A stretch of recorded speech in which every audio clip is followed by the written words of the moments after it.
du Nord notamment. Les deux extrêmes et une équipe du Maroc qui très logiquement par favori de cette rencontre et même de la compétition. Vous l'avez dit au départ. Il faudra faire attention dans cette Coupe d'Afrique des Nations, dans le football moderne, à ce petit vocable, à ce petit mot favori. Il n'y a plus de petites équipes.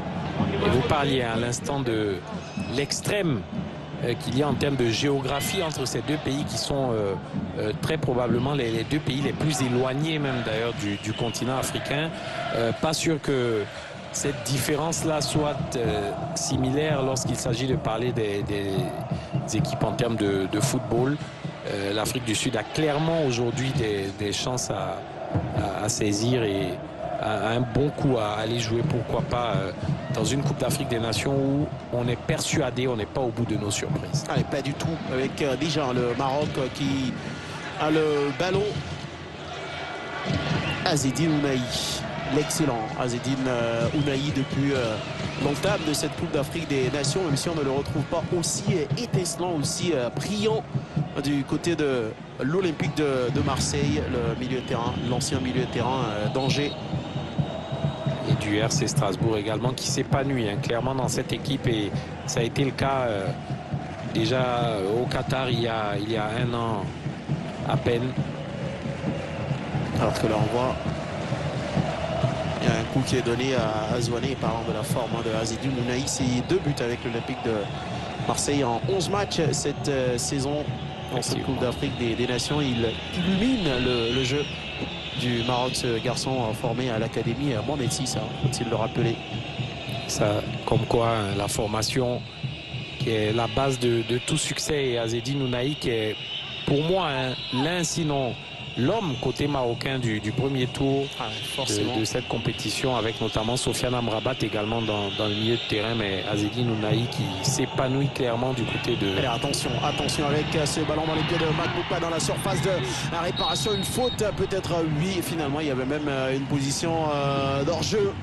Il semblait très largement hors-jeu à la réception du ballon. Alors il faut rappeler que le hors-jeu se juge au départ là du ballon, et pour le coup c'était beaucoup moins visible à l'œil nu. Alors je pense même que s'il y avait mieux, s'il y avait un but qui était inscrit, la VAR aurait checké, et ce but aurait été très probablement accordé, parce qu'il ne semblait pas du tout être hors-jeu au départ du ballon, Makbouka. Et là c'est la première petite alerte pour les Lions de l'Atlas, qui ont terminé tranquillement à la phase de groupe de cette Coupe d'Afrique des Nations. Seule la République démocratique du Congo est parvenue à faire du mal, à arrêter, à stopper un tout petit peu. Et là, attention à El Zouli sur le côté qui essaie de travailler face à Koulisso Omudo. Le centre finalement à l'intervention, le jaillissement même de Naïef Aguerd. On essaie de prendre l'adversaire par la gorge. C'est peut-être la meilleure manière de débuter la partie. Pour des Marocains dont on rappelle qu'ils partent tout de même favoris dans ce match. C'est eux qui ont bien tout à perdre aujourd'hui. Alors regardez Mazraoui, le joueur du Bayern Munich, qui dispute ses premières minutes dans cette Coupe d'Afrique des Nations, alors qu'on voit ce contrôle de El Zouli. C'était un peu difficile derrière, mais il était parvenu à calmer son ballon. Alors que ce sont deux équipes qui, ces dernières années, sur ces 10 dernières années, ont pris rendez-vous à la Coupe d'Afrique des Nations. Elles s'étaient déjà rencontrées à la CAN 2013 en Afrique du Sud, justement, et un match qui s'était soldé par un match nul, 2 buts partout. Ensuite en 2019 en Égypte, et la victoire du Maroc 1-0, mais ce n'est jamais facile pour les Lions de l'Atlas face au Bafana Bafana. Pas du tout. Ce sont toujours par des matchs très serrés. Alors on voit, c'est encore Percy Tao, c'est peut-être de lui qu'il faudra aussi se méfier, avec Temba Zouane dans ce milieu de terrain. Comme Mokoena également très bon. Alors, ça peut être bénéfique hein, pour les Bafana. Bafana, si la tension est cristallisée sur Percy Tau, ça peut libérer. D'un autre côté, Temba Zwane et Mokoena, mais je pense qu'ils ne sont pas naïfs quand même, les Marocains. Ils le savent, hein, que le danger peut venir de plusieurs joueurs dans cette équipe, mais surtout même de la solidarité collective des hommes du gros brosse. Et attention à Amrabat, cerné par deux adversaires, obligés de se faire contrer le ballon qui va aller en touche. Hein. Lui également qui retrouve des couleurs dans cette équipe du Maroc. Juste pour difficulté hein, du côté de Manchester United. United effectivement cette saison. Et juste pour boucler la boucle par rapport à l'historique des confrontations entre ces deux équipes, et la dernière ne date pas de si longtemps quand même, puisque il faut le rappeler, elles étaient dans le même groupe qualificatif pour cette Coupe d'Afrique des Nations. Elles se sont rencontrées le 17 juin dernier avec une victoire de l'Afrique du Sud. Ouais, c'est d'ailleurs la dernière défaite du Maroc, toute compétition confondue avec les matchs amicaux également. Mais là, c'est une autre paire de manches. Un huitième de finale de Coupe d'Afrique des Nations qui n'a pas encore véritablement démarré. Hein. On s'observe un tout petit peu. Ça, on le voit, hein, le pressing sud-africain qui n'est pas très poussé. Ah, regardez, encore Azzedine Ounahi. Et là, ça peut partir très rapidement avec Percy Tau. L'appel de Mokopa, mais il l'a vu également de l'autre côté. Et Tapelo Morena.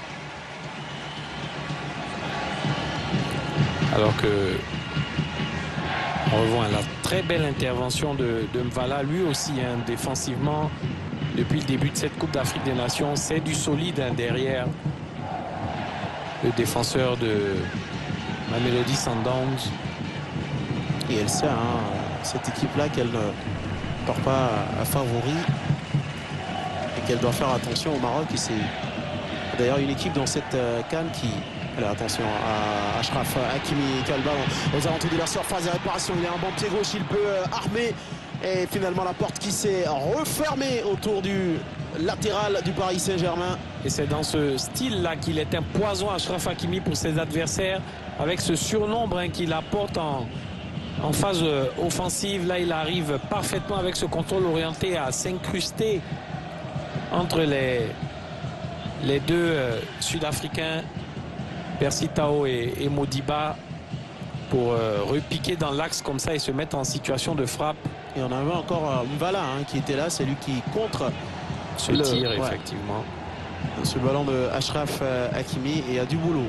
Il y a du boulot pour monsieur Mahmoud Ismail dans la surface de réparation pour mettre de l'ordre avant ce corner. Important déjà après seulement 9 minutes de jeu pour les Lions de l'Atlas. Youssef Nessiri qui est bien marqué hein, par Mbala, justement le ballon qui est bien levé, c'est dégagé par l'attaquant évidence.